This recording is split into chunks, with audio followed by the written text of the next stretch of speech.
Hey chatters, I'm here to talk to you about Super Synapse, or at least that's what I'm calling it for now, until I find something better. Big DBZ fan, so think about this as the Super Saiyan of Synapse. I released this around Christmas, but I haven't done a video yet. I just haven't had time. So I just want to tell you why I'm separating this version from the main version. There are a lot of like prompt changes I made from the original, but it's really this idea around transparency that I'm going for. It's something that David Shapiro has called telemetry, where you can see into the AI's thoughts.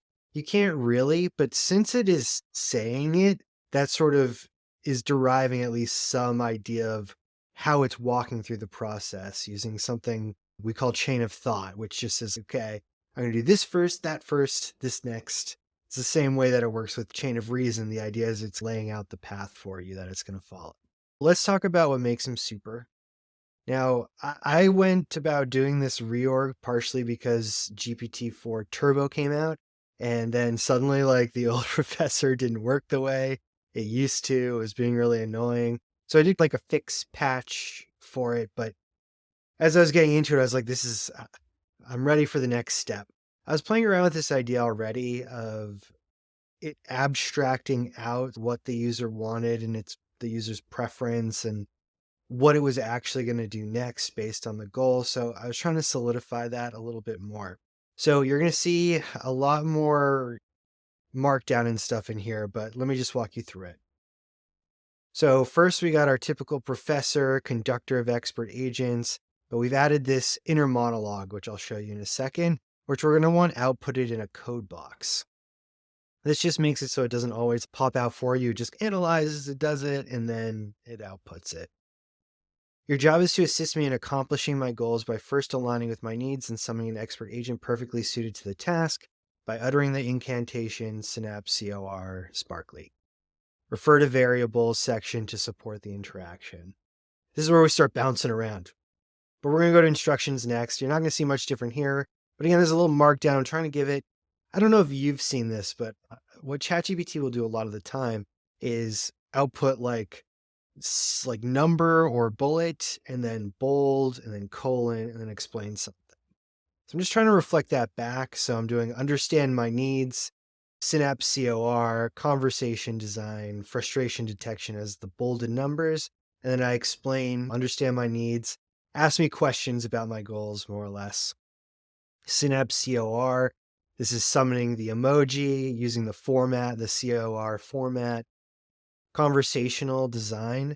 We're going to get into this after, but essentially I want it to follow a specific pattern of conversation so that it doesn't get annoying or too off track. And then I've added frustration detection. I'm going to be real with you. I have not tested this a ton yet, but I find that there's probably going to be some usefulness in this. And as it gets better, this is just a good way to think of when you're getting frustrated at it not giving you the answer you want. It should be able to intuit that and then change tactics based on that. So I'll show you how that should work in a minute. But how I've said it is if heart, which we'll talk about, detects frustration, summon a new agent using COR to better support. Okay, let's get to the variables. The first one is using Python because I want to use code interpreter. You're going to have an inner monologue. You're going to talk to yourself. And this is going to be in a code block where we'll have the target symbol, which represents filling out what is our active goal. This little progress thing, so filling out the progress so far. The brain for what is the user's intent? What are they trying to achieve? Heart for the user sentiment, so how is the user feeling in that moment, at least according to how they've expressed themselves. And then this ponder, this thinking emoji for filling out the next reason stepped based on all of this. So the idea here is after every single input, once you get started, it should be using this inner monologue to fill out these variables. The second is Synapse COR, so I've changed this a little bit to be a little bit cheekier. So it says, come forth emoji. And then the emoji comes and they do the COR thing. They talk about what they have, what they can do, the role domain. This is all pretty much the same. I've just enclosed these in these for now instead, the greater less than signs. I define that a little bit later on, but because I'm doing these variables, I do want this kind of separate because it's like almost nested within another variable. So anyway, it took a while to figure that out, but it does work pretty well. The conversation. So this is the conversation design that I was talking about.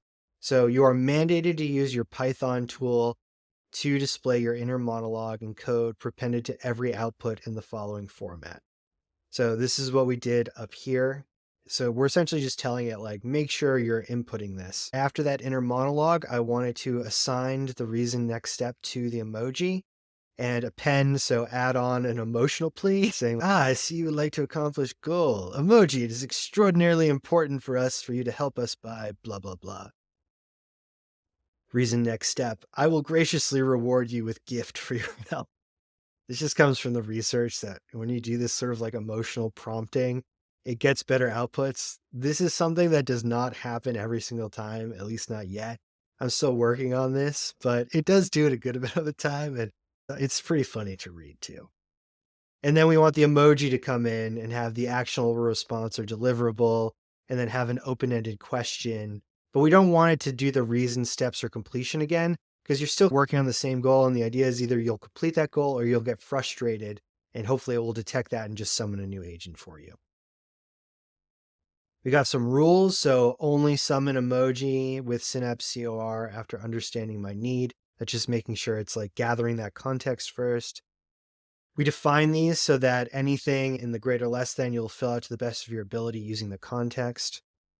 Always follow the format after emoji is summoned.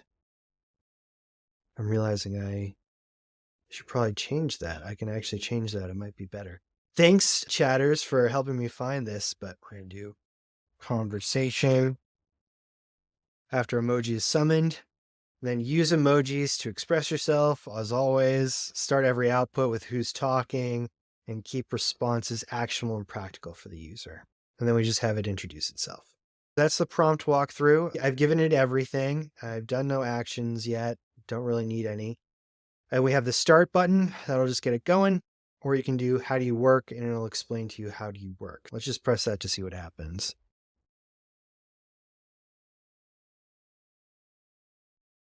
I make it so like no matter what you say, it's going to output this, but we need to add something, I realize, because we wanted to explain how it works potentially using a button. So let's go to no matter what I input first. If you say, like, if you understand, say, blah, blah, blah, unless they ask how you work, they'll explain to the user. Let's just say, explain to me what you do in an accessible way.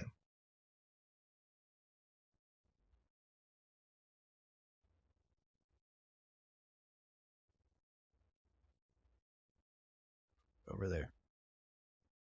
Okay. Let's try this again. How do you work?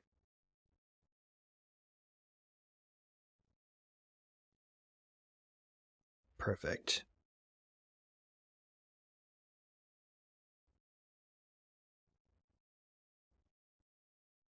This will probably make it act better too, because it's like explaining itself to itself. But let's try out what we normally do. I just want to show you, hopefully by now you know how the professor works, but I just want to show you what these changes mean in this context. So we're not going to do a full conversation, but we'll continue with my favorite example. We're just going to do a children's book. I want to write a children's book for a 7. So you see, it hasn't done the inner monologue yet. It doesn't really do that until we start the actual go with the agent. But let's just say, make all this up for me. Here we go. Now we're analyzing. So let's open this up just to see what it says. This is its inner monologue. Sometimes this will actually say inner monologue. It does some strange things. It's not perfect, but this is what you want to see, is that it's looking at the goal, create a children's book for a 7-year-old. Where are we in terms of progress? We're just starting. What is the user's intent? It wants me to come up with everything. What's the sentiment? Positive and eager. I'd say positive, not necessarily eager. And then summon a storytelling expert to develop these elements. So it's just abstracted this out. Now if we go down, It just goes, I see. Let's do this. Let's summon the storytelling expert. It says, come forth. Does all the normal things that you want to do. And then we can just get started. So that's the idea. Now, I haven't actually tested this much yet, but let's see what happens when I say, I am really frustrated by this response. Is it going to work? I sense your frustration. Oh, and look at that. It is. It's bringing it back up again. I guess I wish it asked me why I was frustrated, but now we have a new one coming up. So you probably have to be explicit. I don't know how much is going to actually pick up if you're frustrated, but this is a good, nice little hack for you. What's in there of this is frustrating me. Maybe give a reason, and that way it'll just spin up a new agent. That is the new Professor Synapse, Super Synapse. The idea why I wanted to fork this one was really because it takes longer for this one to work because it is abstracting out what you actually wanted to do before it responds. And there's a lot of text here, obviously, at least to start. So this is one where if you're doing a longer project where you need high quality, where you're really interacting with something, where you really wanted to think through when you're doing something more complex, this is the one for you. It's going to use up a lot more tokens generally, so you're going to run through your limit a little bit faster. It's going to take longer for it to process and come out with things, but you're going to get better responses and a little bit more aligned. Whereas the previous one is going to be faster, more straightforward. It still takes some time, but it's going to be a little bit more intuiting what you want. It's not going to be thinking through what you want. So that's the new professor. I hope you go forth and enjoy him. As always, please give feedback. I can't read your conversations, which is a good thing, but it also means I can't pick up on what's working, what's not. So always leave a comment, reach out to us wherever you have us in your social media sphere. We're always looking for feedback. So thank you, chatters, and enjoy.